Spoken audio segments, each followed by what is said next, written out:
సమాచారం కోసం 95 న్యూస్ ఇప్పుడు యాప్ లో మీ ముందుకు వచ్చింది. వెంటనే డౌన్లోడ్ చేసుకుని న్యూస్ అప్డేట్ తెలుసుకోండి. ప్రతి క్షణం ప్రజాక్షేమం కోసం.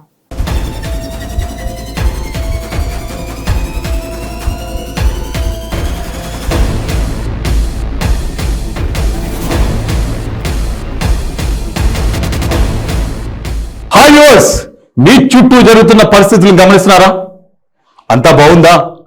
అలా అని అప్రమత్తంగా లేకుంటే అంతే సంగతులు. గుడిలో లింగాన్ని మింగే మోసగాళ్ళు మీ చుట్టూ తిరుగుతున్నారు. ఆదమరిస్తే ఆవలించకుండానే పేగుల్ని కత్తిరించుకునే కంత్రిగాలు ఉన్న సమాజం ఇది. అందుకే మోసగాళ్ళ నుంచి, నేరస్తుల నుంచి మిమ్మల్ని జాగ్రత్త పరిచే మా ప్రోగ్రాం క్రైమ్ అలర్ట్.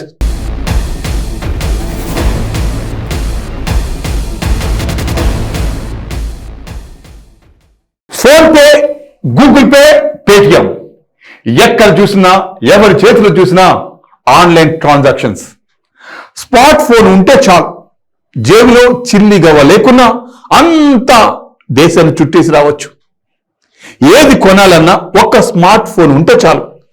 దీన్నే కొందరు మోసగాళ్ళు తమకు అనుకూలంగా మార్చుకుంటున్నారు. షాపుకు వెళ్ళి ఖరీదైన వస్తువులు కొంటారు. ఆన్లైన్లో డబ్బు ట్రాన్సాక్షన్ చేసి స్క్రీన్ షాట్ చూపించి వెళ్ళిపోతారు. అకౌంట్ మాత్రం రాదు. అంతా ఒకటిదే. ఓ యాప్ అడ్డు పెట్టుకొని ఇలాంటి మోసాలకు పాల్పడుతున్నారు. అలాంటి ఓ మోసగాన్ని పోలీసులు పట్టుకొని కటకటాల్లో నెట్టారు. మీకు షాపు ఉన్నా, ఏదైనా బిజినెస్ ఉంటే జాగ్రత్తగా ఉండండి.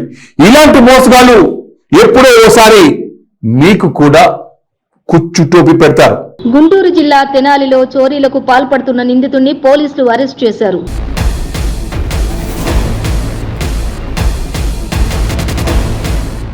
టెక్నాలజీ సహకారంతో బంగారు షాపుల్లో ఆన్లైన్లో వ్యాపారులను మోసం చేస్తున్న నిందితుడిని అరెస్టు చేసి చోరీ చేసిన బంగారాన్ని స్వాధీనం చేసుకున్నామని డీఎస్పీ శ్రవంతి తెలిపారు.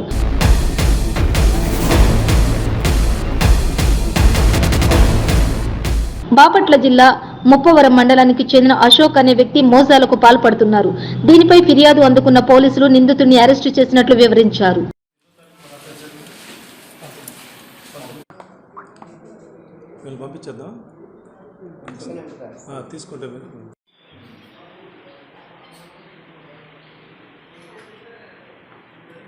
తెనాలి ప్రజలందరికీ, తెనాలి 2వ పట్టణ పరిధిలో ఉన్న బంగారపు షాప్లోని 19వ తారీఖున ఒక మోసగించి బంగారం దొంగిలించడం జరిగింది.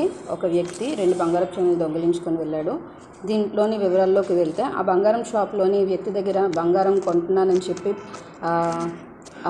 బంగారం చైన్లు తీసుకున్నాడు. తీసుకొని అతని దగ్గర మొబైల్లోని యాక్సిస్ ట్రాన్స్ఫర్ చేస్తున్నానని చెప్పి చూపించిన తర్వాత దాన్ని స్క్రీన్ షాట్ తీసి స్క్రీన్ షాట్ని మళ్ళీ మొబైల్లోని వేరే యాప్లోని ఎడిట్ చేసి నమోదు చేసి దీని మీద దర్యాప్తు చేస్తుండగా మనకి ఈ ముద్దాయి ఊదరగుడి అశోక్ 31 సంవత్సరాలు, ముప్పవరం మండలం, బాపట్ల డిస్ట్రిక్ట్కి చెందినవాడిగా ఐడెంటిఫై చేశాము. అతని మొబైల్ డేటా ఇవన్నీ తీసుకొని, దాని తర్వాత ఇతను ఇక్కడే కాకుండా ఇతర పట్టణాల్లో కూడాను ఇవే టైప్ బంగారపు చైన్లు ఇలాగనే చాలా బంగారపు షాపుల్లోని దొంగిలించాడని చెప్పి తెలిసింది. అందులో తెనాలి 2 టౌన్లోని మనం ఇందాక చెప్పుకున్నట్టు 2 బంగారం చైన్లు, అలాగే మంగళగిరి టౌన్ పోలీస్ స్టేషన్లో మొత్తం 3, విజయవాడ, గుంటూరు, ఒంగోలు 1 టౌన్, ఇలా రకరకాల ప్లేసుల్లోనూ మొత్తంగా 16 చైన్ల వరకు కూడాను ఇతను దొంగతనం చేశాడు. టోటల్గా 330 గ్రాములు. అందులోని గాను మనకి 4 చైన్లు రికవర్ అయ్యాయి, మొత్తం 80 గ్రాములు. ఇందులో ఇతను బంగారం ఎక్కడి నుంచి ఓనర్ దగ్గర నుంచి తీసుకుంటాడో వెంటనే అక్కడి నుంచి తీసుకొని హిందుస్థాన్ గోల్డ్ కంపెనీ అని చెప్పేసి ఒక కంపెనీ ఉంది. ఆ కంపెనీలోని ఆ బంగారాన్ని అమ్మడం జరిగింది. అందులో ఒక మేనేజర్ తోటి పరిచయం చేసుకొని అతనికి నంబర్కి అతనికి కూడాను ఆ డబ్బులు ఆశ చూపించి ఏదైతే థెఫ్ట్ ప్రాపర్టీ ఉందో అతనికి అమ్మాడు. అక్కడి నుంచి ఆ గోల్డ్ అంతా కూడాను బెంగళూరులో ఉన్న మెయిన్ బ్రాంచ్కి తరలించడం జరిగింది. వారిని కూడాను పట్టుకొని వారిని కూడా విచారించడం నెక్స్ట్ బాకీ ఉంది. ఇందులో మొత్తం 2 ముద్దాయిలు. ఒకటి ఈ బంగారం దొంగిలించిన అశోక్, 2వ ముద్దాయిగా ఏదైతే హిందుస్థాన్ గోల్డ్ కంపెనీలోని ఎగ్జిక్యూటివ్ మేనేజర్గా పనిచేస్తూ ఈ బంగారాన్ని దొంగతనం కాబడిన సొత్తుని తీసుకొని అతనికి మనీ ఇచ్చాడో ఆ మేనేజర్ అయిన శ్రీనివాస్ గారిని కూడాను శ్రీనివాస్ అనే వ్యక్తిని కూడా ఇందులోని ముద్దాయిగా చేర్చడం జరిగింది.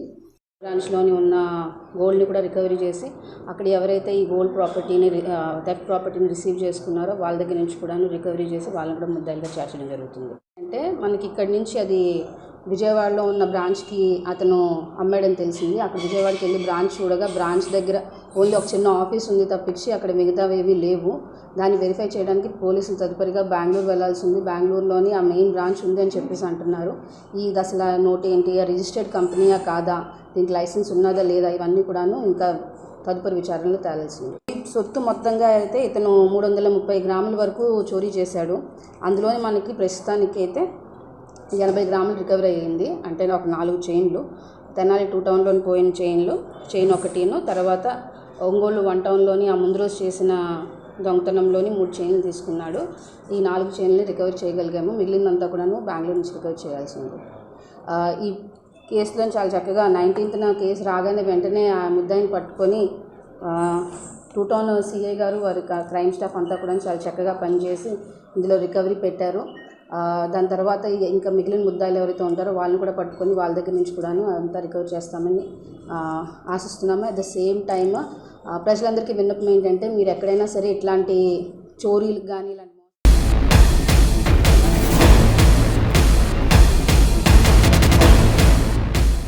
కామాంధులు మీ మధ్యనే తిరుగుతుంటారు. మహిళ కనిపిస్తే చాలు మృగాల్లా ప్రవర్తిస్తున్నారు. భర్త లేని స్త్రీలను ఆదుకోవాల్సింది పోయి వేధించుకు తింటున్నారు. స్త్రీలను గౌరవించాల్సింది పోయి అసభ్యకరంగా మాట్లాడతారు. ప్రభుత్వ ఉద్యోగుల నుండి మొదలు పెడితే 70 ఏళ్ల వృద్ధుల వరకు అవే ఆలోచనలు. ఆమె కూడా మనలాంటి మనిషే కదా. ఆమెకు కష్టసుఖాలుంటాయి, ఆశయాలు ఉంటాయి. ఒక స్త్రీ అయినంత మాత్రాన వేధించడం ఎంతవరకు కరెక్ట్, ఎంతవరకు సబబు? ఆ మహిళ ఒకవేళ తిరగబడితే నీ పరిస్థితి ఎలా ఉంటుందో చూస్తారా? భర్త దూరమై ఒంటరిగా జీవిస్తున్న మహిళను VRO వేధించాడు. 2 సార్లు ఇంటి స్థలం కోసం ప్రభుత్వానికి అప్లై చేస్తే రిజెక్ట్ చేశాడు. ఎందుకు అని ఆలోచిస్తే వాడి తప్పుడు ఆలోచన బయటపడింది. దాంతో ఆ మహిళ అపర కాళి అవతారమెత్తి వాడి తాట తీసి పోలీసులకు అప్పగించింది. ఇలాంటి తప్పుడు వెధవలకు ఇలాంటి శాస్తి జరగాల్సిందే. పాయికరావుపేట పడాలవాణి లక్ష్మీపురం గ్రామానికి చెందిన అయినవల్లి సాయిలక్ష్మి జగనన్న ఇంటి స్థలం కోసం దరఖాస్తు చేసుకుంది.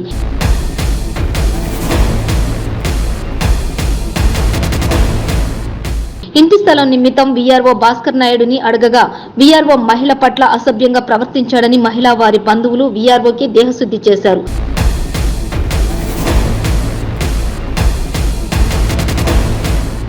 అనంతరం మహిళా బంధువులతో కలిసి పోలీస్ స్టేషన్కు తహసీల్దార్కు ఫిర్యాదు చేసింది.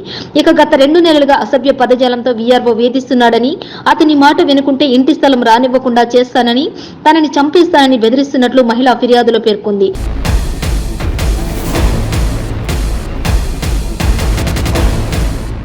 తనకి తగిన న్యాయం జరిపించి VRO భాస్కర్ నాయుడుపై చట్టపరమైన చర్యలు తీసుకోవాలని కోరింది.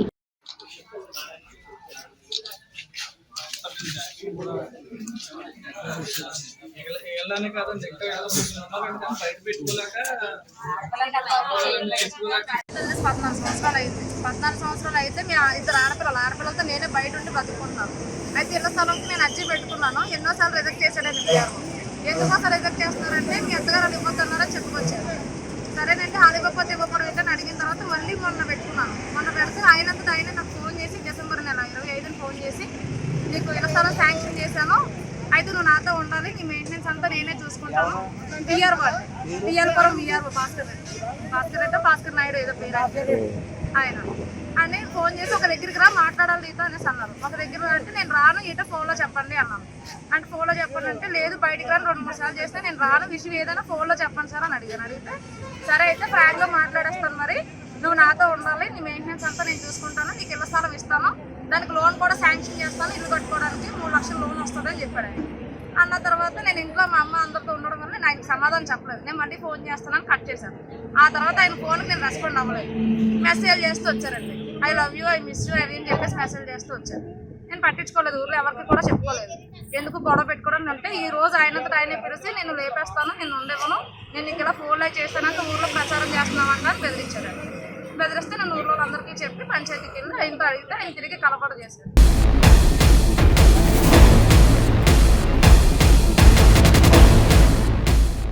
ఉదయాన్నే లేచి హడావుడిగా పిల్లలకు లంచ్ బాక్స్ రెడీ చేస్తారు. అల్లాడి ముద్దుగా టిఫిన్ తినిపించి టాటా అంటూ స్కూల్కు సాగనంపుతారు. ఆటోను లేక బస్సు ఎక్కించి బాధగా ఇంట్లోకి వెళ్ళిపోతుంటారు. అలా వెళ్ళిన మరుక్షణమే పిడుగు లాంటి వార్త తెలిస్తే ఆ గుండె పగిలిపోతుంది. స్కూల్కు బయలుదేరిన బస్సుకు యాక్సిడెంట్ అయితే ఆ పిల్లలకు ఎలా ఉందో అని పరిగెత్తుతారు.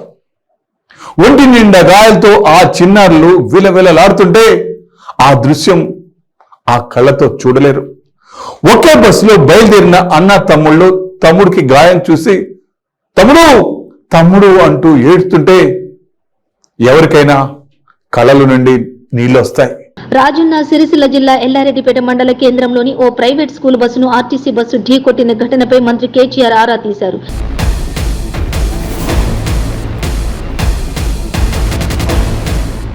కరీంనగర్ డిపోకి చెందిన ఆర్టీసీ బస్సు విజ్ఞాన్ స్కూలుకి చెందిన బస్సును వెనుక నుండి ఢీకొట్టింది. ఈ ప్రమాదంలో స్కూల్ బస్సులో 20 మంది విద్యార్థులకు గాయాలు కాగా ఆర్టీసీ బస్సులో 2 గాయాలయ్యాయి.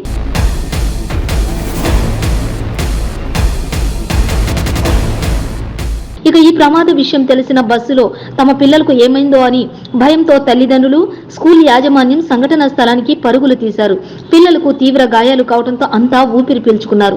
స్థానికులు గాయపడిన విద్యార్థులకు ఆసుపత్రికి తరలించి చికిత్స అందజేశారు. ఈ ప్రమాదంపై జిల్లా కలెక్టర్ అనురాగ్ జయంతి ఆరా తీశారు. డీఈఓ రాధాకిషన్ ను అడిగి ప్రమాద వివరాలను తెలుసుకున్నారు.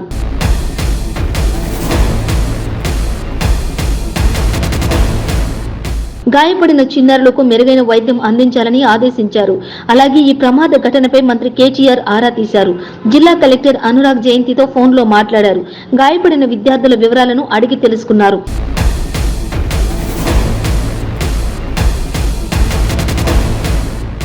వారికి మెరుగైన వైద్య సేవలు అందించాలని, అవసరమైతే హైదరాబాద్కు తరలించాలని సూచించారు.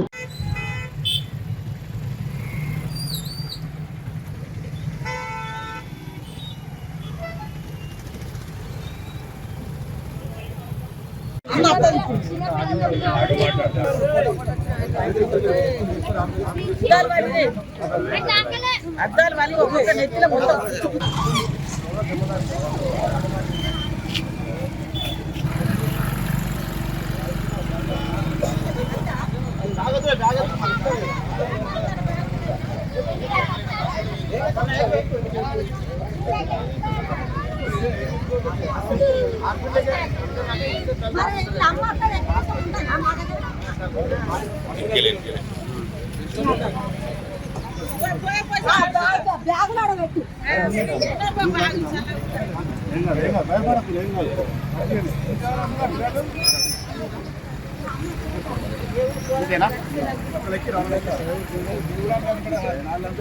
లోపలికి వెళ్ళి గీడనే కదా ముందర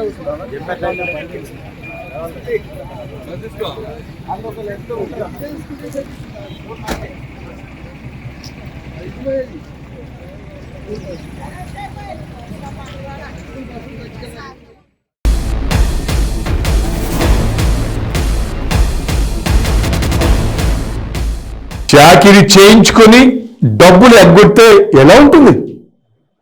ఎప్పుడు అడిగినా రేపు మాపు అంటూ కాలం వెళ్ళదీస్తుంటే ఎక్కడలేని కోపం వస్తుంది కదా. స్కూల్ పిల్లలకు మధ్యాహ్నం అన్నం వండి పెట్టేవాడికి డబ్బులు ఇవ్వకపోతే వాళ్ళు సామాను ఎలా తెచ్చుకుంటారు? పిల్లలకు ఎలా అన్నం వండి పెడతారు? ఆ మాత్రం బుద్ధి ఉండదా? ఎన్నిసార్లు అడిగినా డబ్బులు ఇవ్వడం లేదని డైరెక్ట్ గా కత్తి పట్టుకొని స్కూల్కి వచ్చాడు. డబ్బులు ఇస్తారా చస్తారా అని భయపెట్టాడు. ఎంత కష్టం! పిల్లలకు అన్నం పెట్టే చెయ్యి కత్తి పట్టిందంటే ఆ మనిషి ఎంత ఎంత బాధపడి ఉంటాడు. ఒకసారి ఆలోచించండి. కత్తి పట్టుకొని స్కూల్కి వచ్చినందుకు పాపం పోలీసులు పట్టుకొని స్టేషన్ తీసుకొని వెళ్ళిపోయారు. ఆదిలాబాద్ జిల్లా బోధ్ మండల కేంద్రంలోని బాలికల ప్రాథమిక పాఠశాలలో మధ్యాహ్నం భోజనం వండే కార్మికురాలి భర్త కత్తితో హల్చల్ చేశాడు.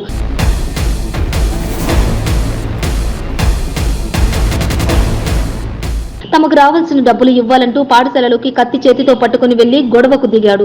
వాళ్ళ భార్యకు ఆరోగ్యం బాగాలేనందున వేరే వారిని పెట్టి వంట చేస్తున్నామని, బియ్యం ఒక్కటే వాళ్ళు ఇస్తున్నారని, మిగతా 9 రకాల వస్తువులు తెచ్చి వంటలు చేస్తున్నామని, అయినా గానీ ఎన్నిసార్లు డబ్బులు అడిగినా ఇవ్వడం లేదంటూ ప్రధానోపాధ్యాయురాలపై ఆగ్రహం వ్యక్తం చేశాడు.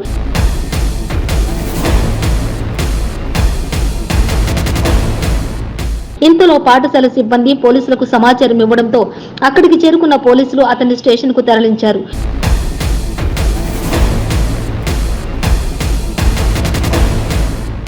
దీనిపై పాఠశాల ప్రధానోపాధ్యాయులను వివరణ కోరగా సదరు వ్యక్తి వాళ్ళ కుటుంబ సభ్యులతో మాట్లాడానని, ఎల్లుండి మొత్తం సెట్ చేస్తానని అన్నారు.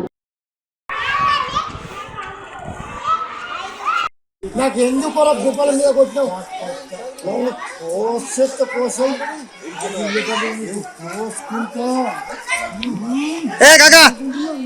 మంచుడా 50,000 ఇచ్చి పని కొనుక్కునేదా ఇది?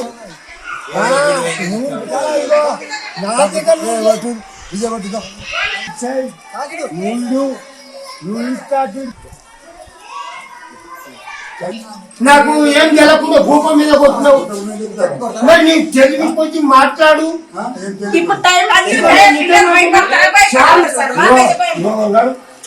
నీ మాటనే కాదు ఆ మేడం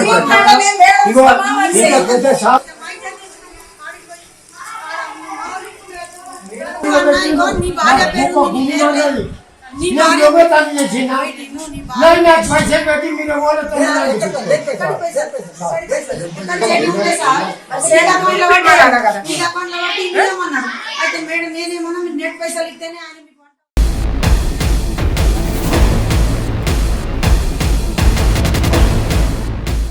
సో వ్యూవర్స్, ఇది ఇవాల్టి క్రైమ్ అలర్ట్. రేపు ఇదే టయానికి మీ ముందుకు వస్తుంది క్రైమ్ అలర్ట్. చూస్తున్నానండి 95 న్యూస్, ప్రతి క్షణం ప్రజాక్షేమం కోసం.